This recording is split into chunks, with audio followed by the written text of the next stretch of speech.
I believe that on some level, everything is connected, and science tells us that we are all made up of the same building blocks as the universe.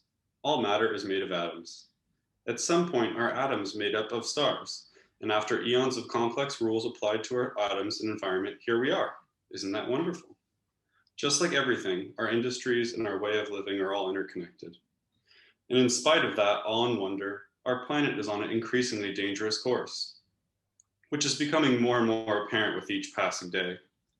We are currently burning every year billions of tons of fossil fuels, disrupting and choking us all.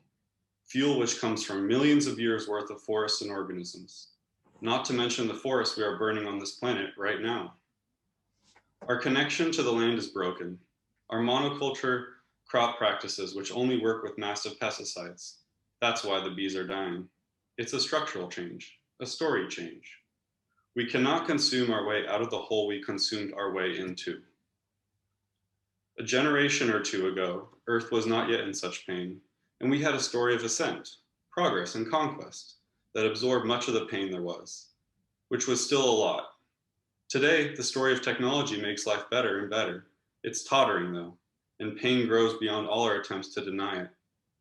Why are we slipping into authoritarian governments when democracy and free thinking have the best advantages they've ever had? For a while, we might find some distraction, some inconsequential arena where we can feel. Sports extravaganzas, movies, fantasy and sci-fi novels, news, all allow us to exercise our feelings and continue living life as normal. But eventually we stop caring about the trivialities, and we realize that the tragedies too are merely the most visible outcroppings of a deeper vein of dysfunction. But we keep slogging away, perhaps at our jobs or school, out of fear of financial hardships. Then at some point that isn't enough, so we spend more money than we have on a house or some luxury items or experiences we think we want. Then after that doesn't satisfy, we turn to medications and drugs, antidepressants, to avoid the pain, anti-anxiety, to calm the senses that something is terribly wrong with you, which is what they want you to think. Stimulants to force us to pay attention to things that we don't care about. How often in social or political campaigns frame any attempt to enact social or political change as a fight, a struggle, or a campaign? All military metaphors. We speak of mobilizing our allies to exert political pressure in order to force our opponents to surrender.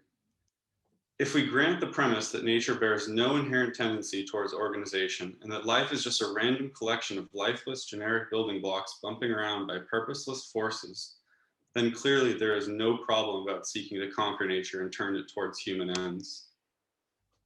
Every small step of kindness, generosity, and care for one another and other beings is a step towards realizing the connections between everything.